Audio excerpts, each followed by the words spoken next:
entonces, manejo prehospitalario del síndrome coronario agudo con elevación del segmento ST. Ya estuvimos viendo en las clases previas que ante un dolor precordial y la consulta del paciente nos convertimos en primer contacto médico o somos el sistema de emergencia. Esto es una relación dual de ida y vuelta, donde a veces el primer contacto médico también es el sistema de emergencias, pero lo más importante a recalcar es que prehospitalario para síndrome coronario agudo se refiere a cualquier lugar que no tenga posibilidad de reperfusión, tanto el que va a un domicilio inautito como algún efector de primero o segundo nivel de atención o incluso de tercer nivel que no tenga posibilidad de angioplastia o trombolíticos, o la situación de cualquier médico en una posta sanitaria. Lo importante es que en cualquier lugar, además de todo lo que vamos a charlar hoy que hay que hacer, lo que hay que hacer es activar el sistema de emergencia y elegir el lugar a donde vamos a mandar el paciente. El rol del médico en el prehospitalario, en cualquiera de estas situaciones que yo les mencioné, es realizar el diagnóstico, comenzar el tratamiento con las medidas terapéuticas iniciales que vamos a hablar hoy, habilitar un medio de transporte y elegir a qué lugar lo voy a llevar en relación a la posibilidad de una terapia de reperfusión. Ante el diagnóstico de infarto, entonces cuadro clínico en paciente con factores de riesgo o antecedentes conocidos. Como dijeron en las clases previas, todas las características típicas del dolor pueden estar presentes, pero no son ni necesarias ni suficientes para hacer diagnóstico. A veces las podemos encontrar y a veces no.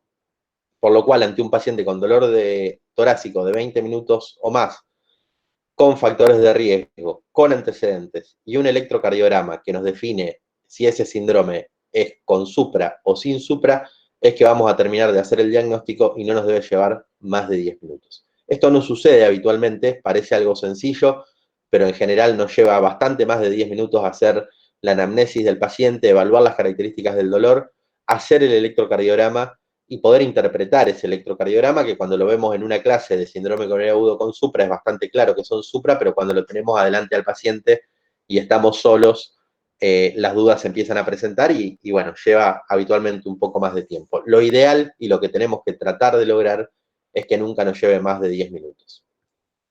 Las medidas terapéuticas iniciales van a consistir en 3 cosas que son iguales de importantes. ¿Qué quiero aclarar con esto? Que no es solamente la medicación. Es, primero, el monitoreo electrocardiográfico precoz y continuo. En segunda instancia, la colocación de un acceso venoso periférico. Y en tercera instancia, iniciar el tratamiento farmacológico inicial. En relación al monitoreo electrocardiográfico precoz y continuo, estamos hablando de monitoreo, es el uso o no de tecnología para evaluar de forma permanente los signos vitales y el estado general del paciente.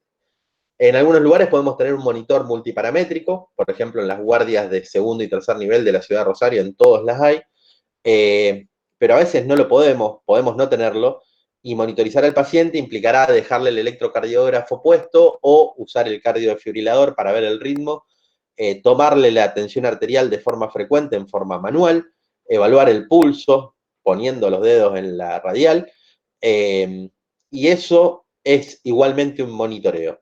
Obviamente el registro electrocardiográfico y el monitoreo electrocardiográfico es importante, pero tenemos que evaluar todos los signos vitales de forma permanente. Muchas veces el uso de tecnología específica, por ejemplo un monitor multiparamétrico, da una sensación de falsa tranquilidad. Bueno, el paciente está en el shock room, se hizo el diagnóstico, se pidió la derivación, se lo conectó al monitor multiparamétrico y nos fuimos todos adentro a seguir viendo paciente o a tomar unos mates o a charlar. Un monitor que no lo está viendo nadie no es un monitoreo, es un aparato conectado a un paciente, sea un monitor multiparamétrico o una radio vieja, es lo mismo, porque si nadie está ahí para evaluar lo que está pasando, no hay monitoreo. Por lo cual, monitorizar implica usar la tecnología disponible, estar al lado del paciente y evaluarlo en forma permanente. ¿Por qué es importante esto? ¿Qué es lo que están viendo ahí? ¿Alguno se anima?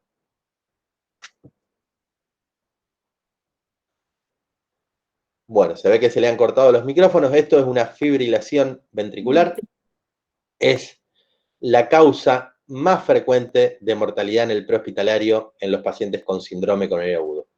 No está claro qué cantidad de pacientes tienen una fibrilación ventricular porque la mayoría de estos pacientes son los que se catalogan como una muerte súbita. El paciente que hizo una trombosis aguda de la descendente anterior y se cayó seco en el lugar donde estaba. Fíjense que los registros internacionales hablan entre un 4 y un 18% de los pacientes que sufren un infarto.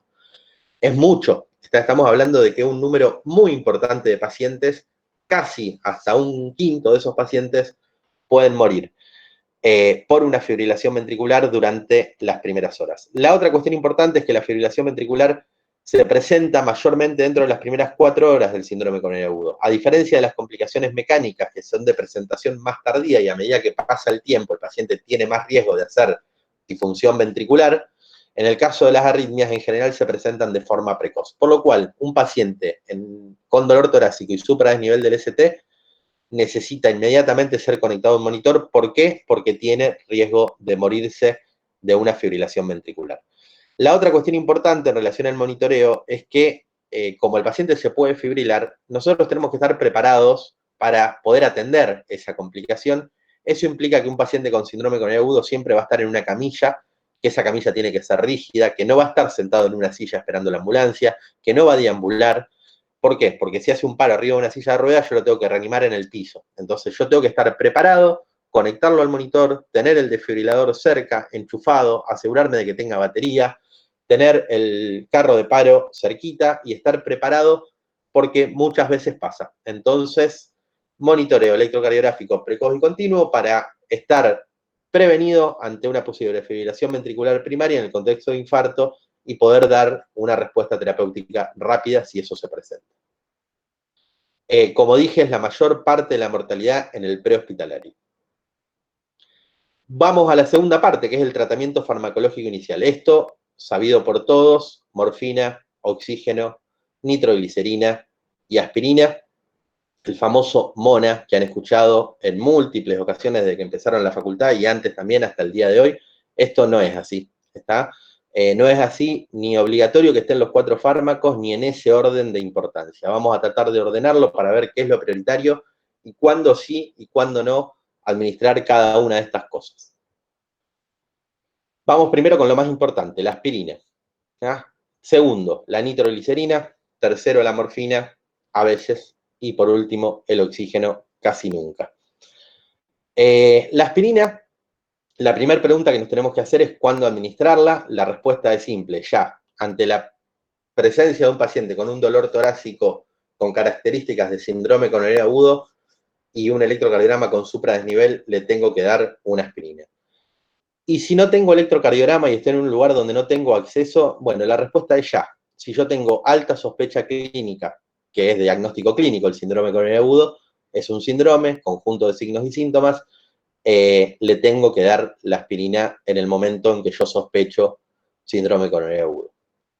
Fíjense que la aspirina administrada precozmente en el curso de un síndrome con supradesnivel del EST reduce la mortalidad, reduce la posibilidad de reinfarto a futuro y reduce la posibilidad de ACV de ese paciente también a futuro. ¿Cuánto reduce la mortalidad? Hasta un 20%. Este estudio es del 88, creo, y cambió drásticamente el tratamiento del síndrome coronario agudo porque realmente que un fármaco administrado en agudo reduzca un 20% la mortalidad es muchísimo. Hay pocos tratamientos que son tan efectivos, por lo cual administrar la aspirina si tengo certeza y si tengo alta sospecha, aunque no tenga electrocardiograma. ¿Cuándo? Lo más precozmente posible. ¿Cómo la vamos a administrar? Bueno, vía oral o endovenosa, en general vía oral, salvo que el paciente esté inconsciente. Endovenosa probablemente no la tengan disponible, en casi ningún lado hay. La dosis que se propone es de 162 a 325 miligramos masticada. Nosotros acá tenemos generalmente aspirina de 500 o aspirina de 100. No tenemos las dosis disponibles en los hospitales al menos. Así que le podemos dar o una aspirina de 500 masticada o media aspirina de 500 masticada. ¿Por qué masticada? Bueno, para disminuir el tiempo y el comienzo de acción de ese fármaco. La endovenosa no está muy estudiada, pero es entre 80 y 150 miligramos y supuestamente a la hora ya generan una agregación antiagregación plaquetaria eficiente. hay preguntas que nos tienen que surgir. Bueno, si el paciente toma aspirina, bien, en ese caso no le vamos a hacer dosis de carga. Nosotros usamos la dosis de carga para disminuir la ventana terapéutica y si un paciente ya viene tomando aspirina, es un paciente que ya está antiagregado con aspirina, por lo cual no tiene sentido aumentar el riesgo de sangrado dando una dosis superior a la necesaria en ese paciente.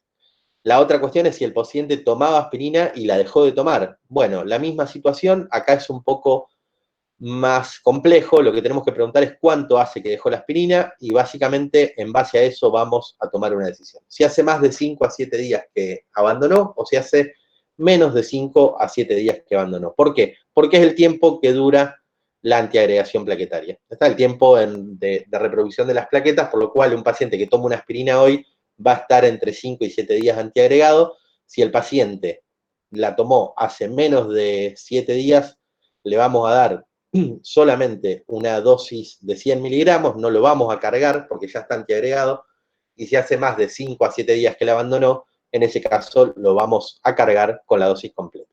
La otra pregunta es si es alérgico a la aspirina. Esto es muy poco frecuente, extremadamente poco frecuente. En los libros aparece la ticlopidina, acá en general no la tenemos disponible, lo que vamos a usar generalmente es el clopidogrel. Nitroglicerina, segundo fármaco. Terminamos con la aspirina, el fármaco más importante de administración ante un paciente con síndrome coronario agudo, con supra o sin supra también. ¿Ah? La nitroglicerina, miren las acciones que tiene. Disminuyen precarga y poscarga, aumentan o generan vasodilatación coronaria, mejora el flujo endo y epicárdico, aumenta la circulación colateral preexistente en el paciente. Tenemos dos vías de administración, la sublingual, el famoso nitrito sublingual, que lo podemos administrar cada 5 minutos hasta 3 veces, eso suponiendo que no tenemos disponible un acceso venoso y de forma inmediata queremos administrar, podemos ir con el nitrito, o lo más elegido y lo más eficiente es usar la vía endovenosa con la NTG, que van a ser 10 microgramos minuto y van aumentando de acuerdo a la respuesta de a 10 microgramos. ¿Cómo van a calcular eso? Bueno, básicamente la ampolla de nitroglicerina tiene 25 miligramos, vienen de 50 también, pero la que tenemos en nuestro medio en general es de 25 miligramos. Si nosotros diluimos una ampolla en 250 mililitros de dextrosa al 5%, para un paciente promedio de 70 kilos, 7 mililitros hora son 10 microgramos kilo minuto o gamas, y vamos a ir subiendo de a 7. En general hacemos eso, una ampolla en 250, empezamos a 7 mililitros hora y vamos subiendo según la respuesta de la TA y la respuesta del dolor también del paciente. La nitroglicerina, ¿se la vamos a dar a todos los pacientes? La respuesta es no. Tenemos algunas cosas que el paciente tiene que tener. Primero, tiene que seguir con dolor. Si el paciente tiene dolor torácico, la arteria está tapada, hay que administrar nitroglicerina. Segundo, persistencia del supradesnivel del ST. Si el paciente tuvo supradesnivel del ST y no lo tiene más en este momento y está sin dolor, no tendríamos por qué administrarle la nitroglicerina para abrir una arteria que ya está abierta en este momento. La otra respuesta es que tenga insuficiencia cardíaca. Es uno de los fármacos de elección para el tratamiento de la insuficiencia cardíaca, tanto en síndrome coronario agudo como el paciente hipertenso con ICC. Que el paciente esté hipertenso, el tratamiento de la hipertensión en el cuadro agudo de síndrome coronario agudo se va a hacer con la nitroglicerina también. Y fíjense que más allá de todas estas cosas, mejora la clínica del paciente, pero no repercuten absolutamente en nada en la mortalidad del síndrome coronario agudo. Así que, como dije antes, la aspirina es fundamental, la nitroglicerina es importante, pero tengan en cuenta que no va a cambiar la mortalidad del cuadro en agudo ni a los 6 meses ni al año, según los estudios. ¿Cuándo no administrarla? Es la otra pregunta que nos tenemos que hacer con este y con todos los fármacos que van incorporando en su vademecum personal. Bueno, si la tensión sistólica está menor a 90 milímetros de mercurio, la van a encontrar en algunos libros como menor a 100. Es válido porque si está en 100 milímetros de mercurio, con muy poquito va a estar en 90 y la van a tener que cerrar. Que haya tomado sildenafil las 24 horas previas, el Viagra, o por alguna patología reumatológica, que haya tomado, si no, tadalafilo, las últimas 48 horas, que es un primo del sildenafil, pero que tiene 48 horas de acción, o que yo sospeche o tenga certeza de un infarto de ventrículo derecho. Básicamente lo del ventrículo derecho también es porque cursa con hipotensión y vamos a agravar el cuadro de hipotensión si administramos nitroglicerina. Tiene dos efectos indeseables muy frecuentes que se presentan casi siempre. Uno es la cefalea y el otro es la hipotensión. La cefalea se utilizan analgésicos para tratar de calmarla. Si en algún momento se hace intolerable, van a ir bajando la dosis. Y en relación a la hipotensión, es un efecto indeseable frecuente y grave porque va a agravar la isquemia coronaria si el paciente está hipotenso. Obviamente la hipotensión se va a dar si nos pasamos con la dosis o si en algún momento pasa un poco de más por algún accidente de la vía, porque se pasó algún fármaco por la misma vía y lavó la NTG que estaba en el perfus, etcétera. Lo que hay que hacer si hay hipotensión, disminuir o suspender de acuerdo a la gravedad de esa hipotensión. Oxígeno, tercer fármaco que vamos a utilizar en síndrome coronario agudo en el prehospitalario. En realidad que no vamos a utilizar casi nunca. Muchas veces han escuchado de que, bueno, administrarle oxígeno al paciente le da una sensación de tranquilidad porque está muy ansioso. En realidad yo no creo nunca que te pongan una máscara que te tapa la mitad de la cara y que no te deja respirar ni hablar, te genera algún tipo de tranquilidad. No sé de dónde salió esa teoría de la tranquilidad con el oxígeno, de que el paciente se siente tratado. En general, cuando uno le pone oxígeno a un paciente, salvo que esté con falta de aire, se siente bastante incómodo.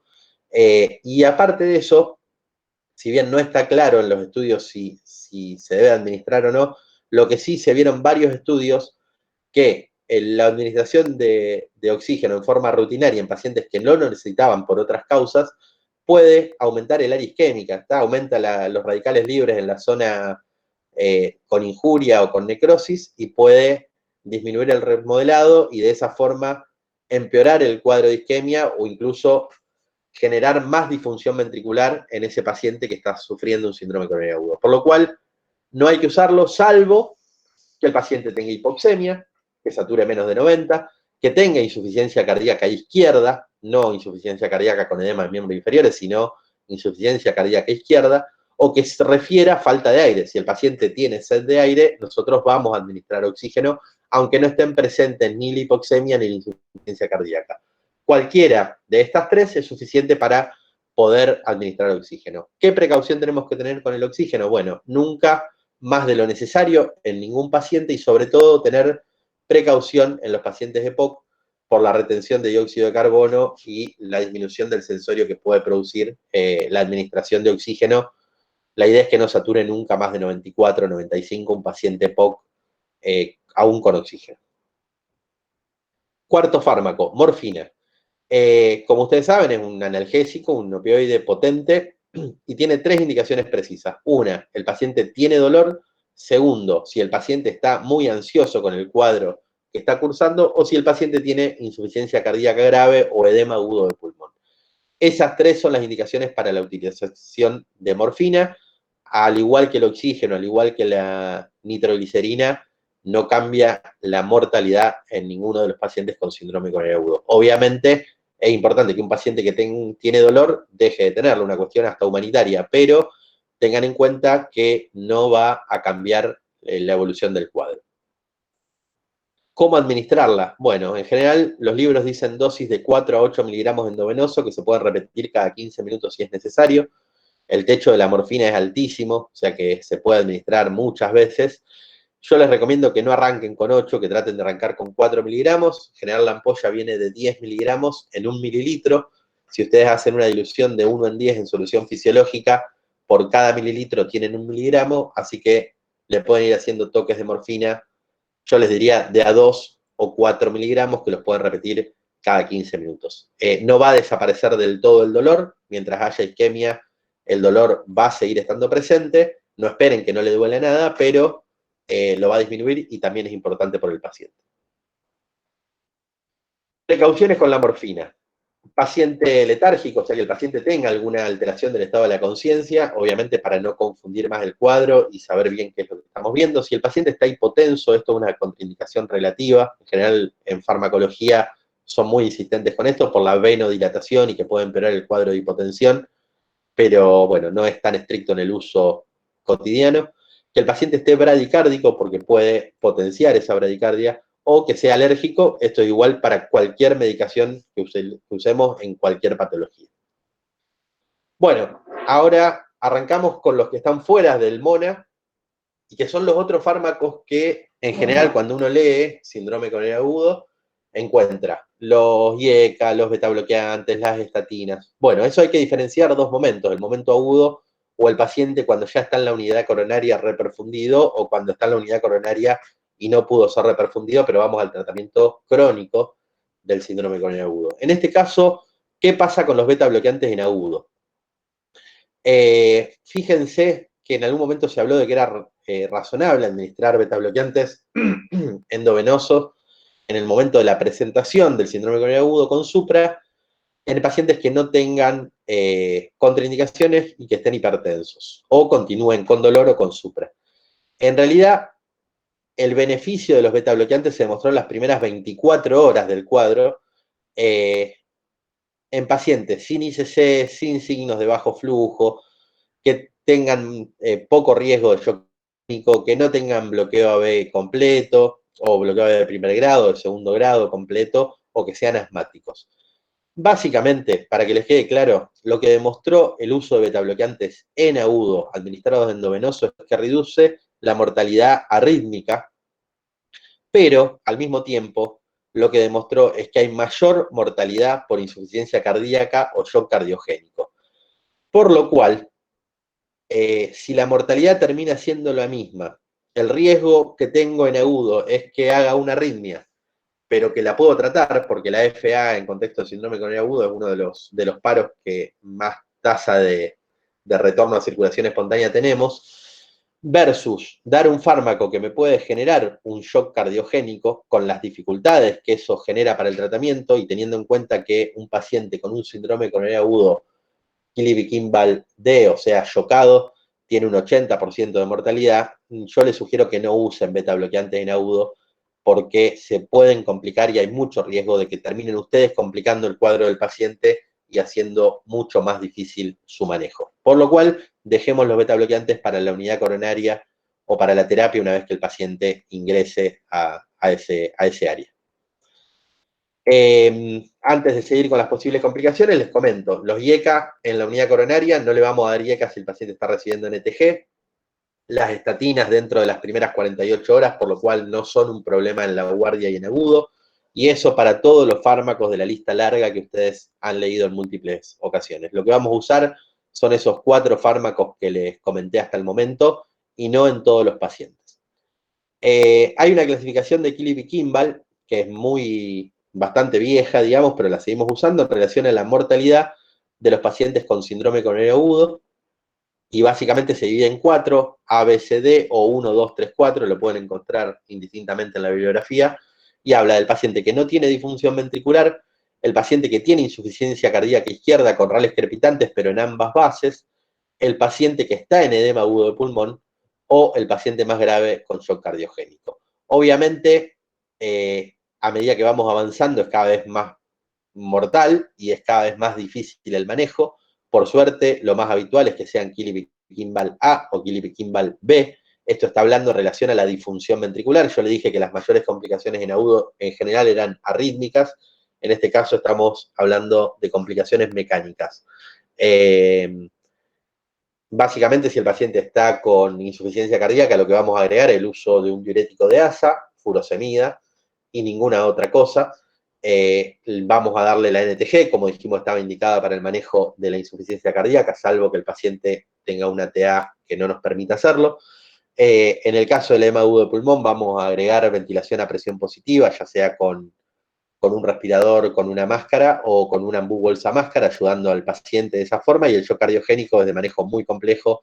Espero que no les toque nunca porque, como les dije, estando en la unidad coronaria tiene un 80% de mortalidad, estando en una guardia, en un zanco a 70 kilómetros de Rosario, la mortalidad es un poco más alta. Y bueno, no vamos a entrar en detalle del manejo del shock cardiogénico porque podríamos dar una clase o 2 clases completas de eso.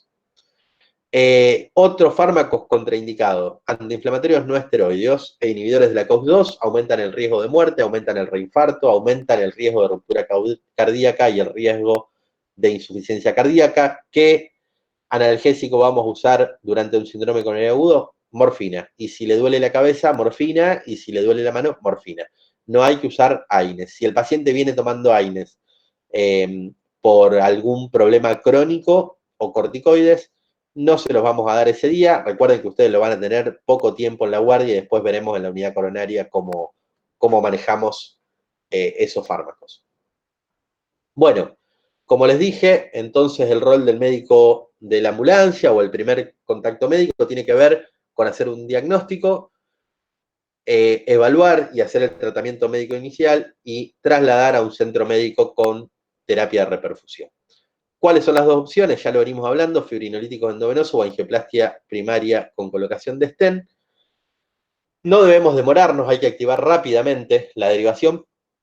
Como ya dijimos 60 veces durante las clases que dimos, el tiempo es músculo y lo van a seguir escuchando. Esto es importante de recalcar, hay que ser ágil en el diagnóstico y en la derivación de estos pacientes. Y obviamente el beneficio de la terapia de reperfusión va disminuyendo a medida que pasa el tiempo desde el tiempo de isquemia. ¿Ah? No le sumemos tiempo médico, tiempo del sistema al tiempo del paciente y tratemos de hacer la derivación lo más oportunamente posible. Hay algunos lugares, y esto lo menciono solamente porque lo pueden leer, que se plantea el uso de trombolíticos prehospitalarios durante la derivación versus la trombolisis hospitalaria. Esto en algunos lugares del mundo se hace, el paciente mientras está siendo trasladado en ambulancia hacia un efector con posibilidad de angioplastia va recibiendo los trombolíticos durante la ambulancia. Nosotros en nuestro medio no tenemos posibilidad de que esto se haga porque no tenemos ni personal calificado arriba de las ambulancias para hacerlo, ni el entrenamiento suficiente, ni las redes, salvo en algunas ciudades en particular, armadas como para que esto funcione bien. Obviamente lo hacen porque mostraron una disminución de la mortalidad hospitalaria a favor del uso de trombolíticos durante los primeros 60 minutos durante la derivación. Insisto en que en nuestro medio no estamos en condiciones de realizarlo. Así que vamos a elegir una u otra forma de tratamiento y obviamente todo paciente que sea trombolizado en un efector porque el tiempo es mayor a 120 minutos, terminada la infusión de trombolíticos, va a ser derivado a un centro con capacidad de angioplastia igual. Rápidamente, para que les quede, no es lo que viene en la clase, pero porque lo van a leer mucho, ¿cuánto tiempo tenemos para usar los fibrinolíticos en un paciente con un infarto extenso, ya sea un infarto de cara anterior o anterior extensa o inferolátero dorsal? El tiempo estimado es hasta 12 horas.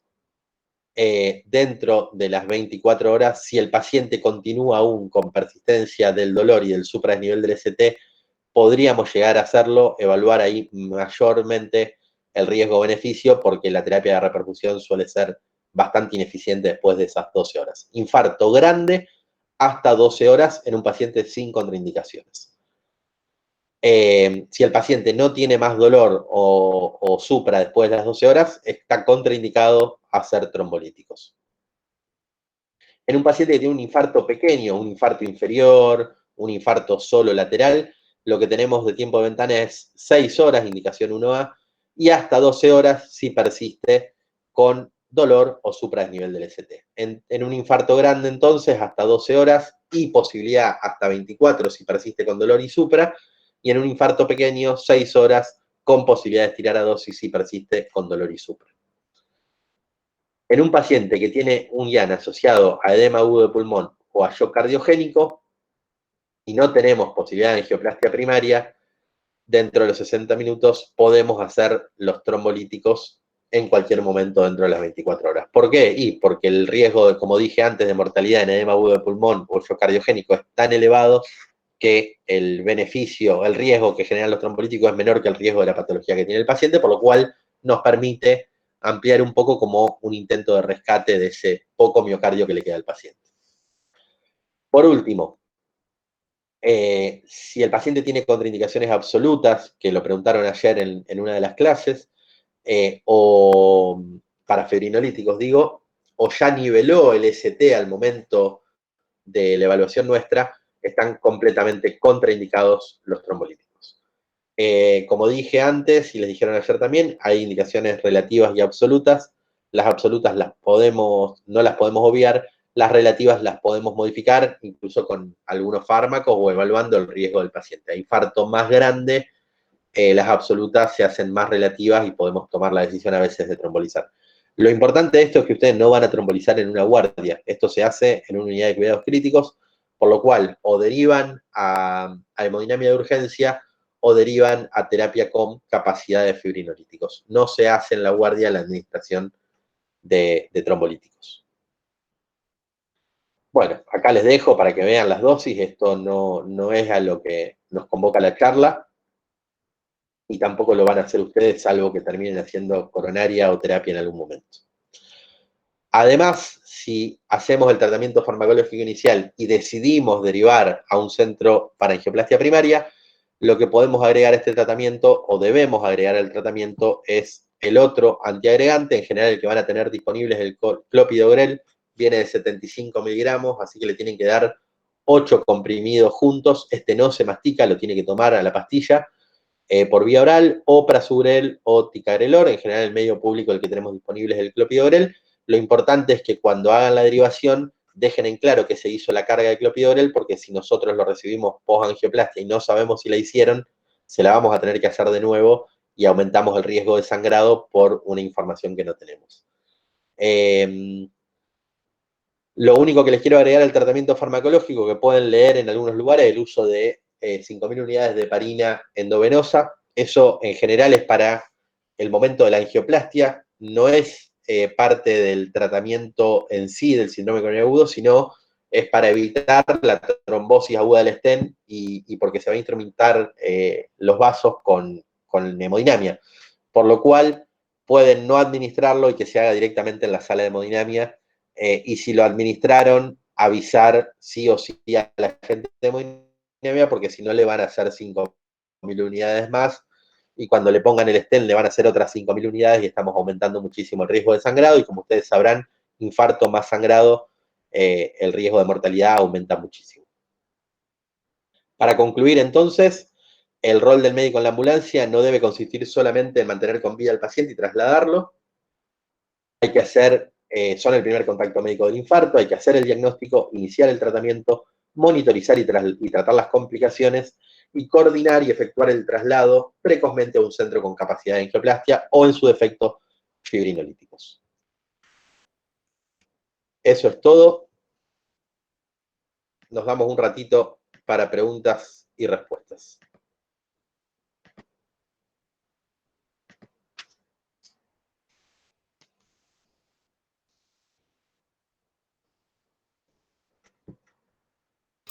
Doc, en un paciente con edema agudo de pulmón, entendí que tenemos que dar diuréticos. Pero, sí, ¿qué pasa si este paciente tiene la presión arterial baja? Tiene un shock cardiogénico asociado a un edema agudo de pulmón. Bueno, a veces ustedes hacen preguntas buscando la peor de todas las situaciones. Y es entendible, digamos, por ahí, por la poca frecuencia que tienen esos cuadros. Desde mi lugar te puedo decir que es probable que no lo veas nunca, ojalá que no lo veas nunca, y en caso de que te lo encuentres, si el paciente se está ahogando porque tiene los pulmones llenos de líquido y está hipotenso, le va a dar diuréticos. El efecto hipotensor de la furosemida es mínimo, ¿está? Hay una idea, incluso hay gente que usa furosemida endovenosa para tratar las crisis hipertensivas y eso no está indicado como primer fármaco en ningún lado porque es muy poco lo que va a bajar la presión arterial un diurético de ASA. Para que baje la presión arterial tenemos que depletarlo de volumen y para depletarlo de volumen en un paciente que tiene un edema agudo de pulmón lo tenemos que hacer orinar 10 litros, por lo cual lo vas a hacer igual y no le tengan miedo a la furo en relación a la TA en un paciente que se está ahogando porque tiene líquido en los pulmones. Gracias. No hay por qué.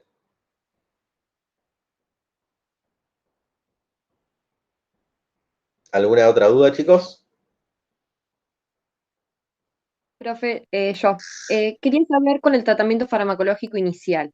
¿Se le Sí. da aspirina y también la heparina sódica endovenosa o no? Porque yo Bueno, había lo que... tenido que Sí, sí, que generalmente se le da, pero no sé, como que lo nombramos medio a lo último y no sé si es como les dije importante o antes, no, o si pasa algo malo si no se la doy. no. En realidad es muy importante para el hemodinamista que tenga la heparina sódica endovenosa, paciente que va a ir a hemodinamia, porque va a instrumentar los vasos y eso aumenta el riesgo de lesión y de trombosis intravascular. Por lo cual la heparina endovenosa, 5.000 unidades, se da por la angioplastia sobre todo.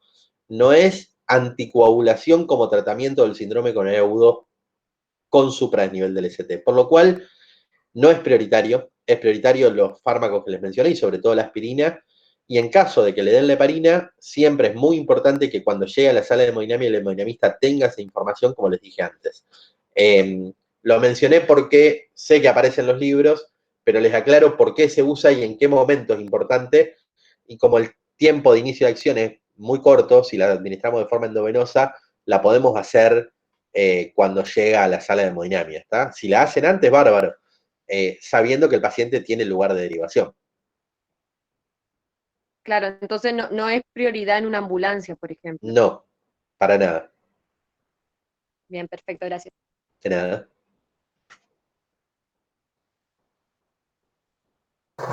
Profe, en caso de que no haya morfina en ambulancia, ¿hay alguna otra opción? ¿Qué se te ocurre, Julieta? Y algún otro opiáceo que no sea un AINA. No sé Bien. qué hay habitualmente en las ambulancias, digamos, por eso. Mirá, La vida suele no haber morfina en muchos sistemas de ambulancia porque a veces desaparecen mágicamente. Si no hay morfina, no le den nada, ¿está? Lo que está estudiado y claro es la morfina. En algunos lugares hay algunos otros opiáceos y lo podés administrar, o sea, uno entendería que si la morfina da buenos resultados, podríamos usar alguno de los otros opioides, pero mientras tengas claro que no le podés dar AINES, está todo bárbaro. Y como les dije antes, disminuye el dolor, pero no cambia en nada la mortalidad del paciente, por lo cual, si no tenés morfina, podrías no administrar ningún analgésico.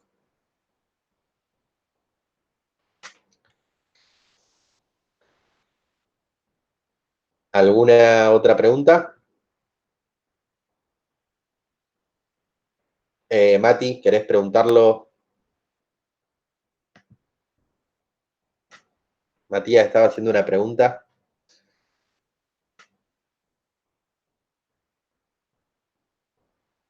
Bueno, la voy a leer yo. Matías pregunta, nalbufina más atropina en infarto de cara inferior. La pregunta es ¿por qué atropina? O sea, la atropina tiene una función que es elevar la frecuencia cardíaca. Si yo necesito elevar la frecuencia cardíaca porque el infarto de cara inferior me generó un bloqueo AB que está bradicárdico, sí, porque es para el tratamiento de la bradicardia, no es para el tratamiento del síndrome coronario agudo. Ahora, la atropina agrava la isquemia, por lo cual en un paciente con infarto de cara inferior que tiene un bloqueo AB completo, como dije antes, ustedes siempre buscan el peor paciente de todos. Si se encuentran con ese paciente, no le tienen que administrar atropina porque está contraindicada por la isquemia cardíaca. Lo que van a usar es dopamina o un marcapaseo externo o, no, básicamente eso. Dopamina endovenosa por microgotero. ¿Alguna otra pregunta?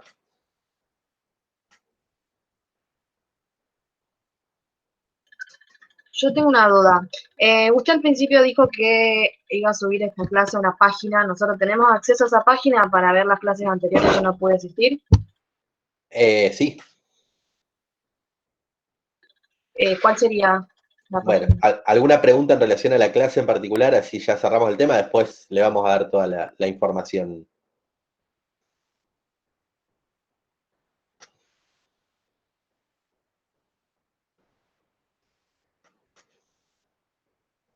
Profe, en un paciente que se sospecha un edema agudo de pulmón, ¿el traslado también se realiza acostado al paciente? Si ¿Por qué, tiene disnea. ¿Por qué sospecha de edema agudo de pulmón? A ver, planteémonos en esa situación. ¿Dónde podemos sospechar y no tener la certeza de que tiene un edema agudo de pulmón un paciente si tiene rales de base a vértice, de saturación, desasosiego? Tenemos una certeza clínica. No lo vas a poder sentar al paciente, no lo vas a poder acostar, perdón. Yo lo del traslado estoy hablando de una situación ideal en relación al cuidado por el monitoreo que requiere el paciente. Lo que va a hacer es ponerlo en una camilla y levantarla a 45 grados por lo menos y tratar de que el paciente se quede quieto. Un paciente que esté en edema agudo de pulmón no lo vas a poder contener y es probable que no lo puedas trasladar o subir a la ambulancia en ese contexto. Vas a tener que tratar de iniciar el tratamiento y después hacer el traslado. Y si lo tenés que trasladar porque estás muy cerca y llegás rápidamente a una sala de hemodinamia, lo vas a hacer como puedas. No lo podés atar y obligarlo a estar acostado porque se ahoga el paciente. Se va a sentar él solito. Ah, claro, entonces se inicia el tratamiento en el domicilio, por ejemplo, en el caso de que se encuentre en un domicilio. Si vos te encontrás en un autito en el domicilio, todos los tratamientos inician en el domicilio si vos estás en una ambulancia, por ejemplo. Eso es para cualquier patología. Si lo podés movilizar y llevarlo, bárbaro. Y si no, tenés que iniciar en el domicilio y una vez que lograste acomodarlo, estabilizarlo, ponerle una vía, bajarle la presión, le diste la aspirina y oxígeno y el paciente está en mejores condiciones, lo vas a trasladar. Insisto, ustedes se ubican siempre en la peor situación, no es lo más frecuente y la idea, y lo damos también porque vemos que se falla en las cuestiones más básicas, que son estas que estamos planteando, en el diagnóstico precoz sobre todo y en la derivación oportuna. ¿Alguna otra duda o pregunta?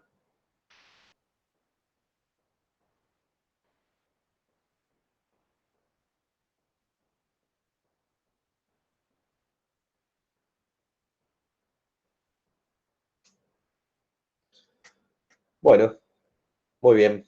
Le voy a dar paso, creo, Pedro, ¿estás por ahí?